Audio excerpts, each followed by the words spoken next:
పార్వతీపుత్రుడైన పరశురాముని కథ పుణ్యగాథ. భృగు మహర్షి వంశంలో జన్మించిన పరశురాముడు జమదగ్ని మహర్షి రేణుకాదేవి పుత్రుడు. ఆయన జననం స్వయంగా దేవకృపను సూచించింది. తల్లి చేతుల్లో లాలించబడుతున్న ఆ శిశువు చుట్టూ దివ్యకాంతి ప్రసరించింది.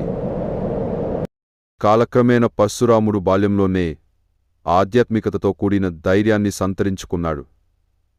ధర్మ పరిరక్షణే తన జీవిత ధ్యేయమని తల్చాడు. ఆ సమయంలో భూమిపై అధర్మం పెరిగిపోయింది.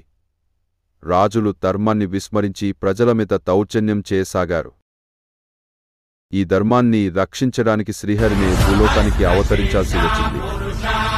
పరశురామునిగా విష్ణువు 6వ అవతారంగా అవతరించాడు. ఈ అవతారానికి ఆయుధంగా కావలసిన శక్తిని పొందాలన్న ఆకాంక్షతో పరశురాముడు హిమాలయాల్లో కఠిన తపస్సు చేశాడు. శివుడు ప్రత్యక్షమై తన దివ్య ఆయుధమైన పరశును ఆయన్ను ఆశీర్వదిstiచ్చాడు. ఆ పరశు చేతికి వచ్చిందని కాదు, అది ధర్మబలం అతని చేతికి వచ్చింది అని చెప్పాలి.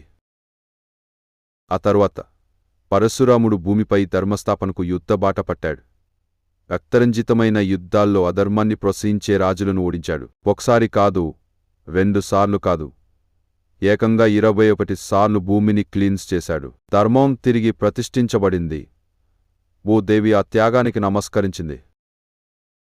కాని ఈ గొప్ప యోధునికి జీవితంలో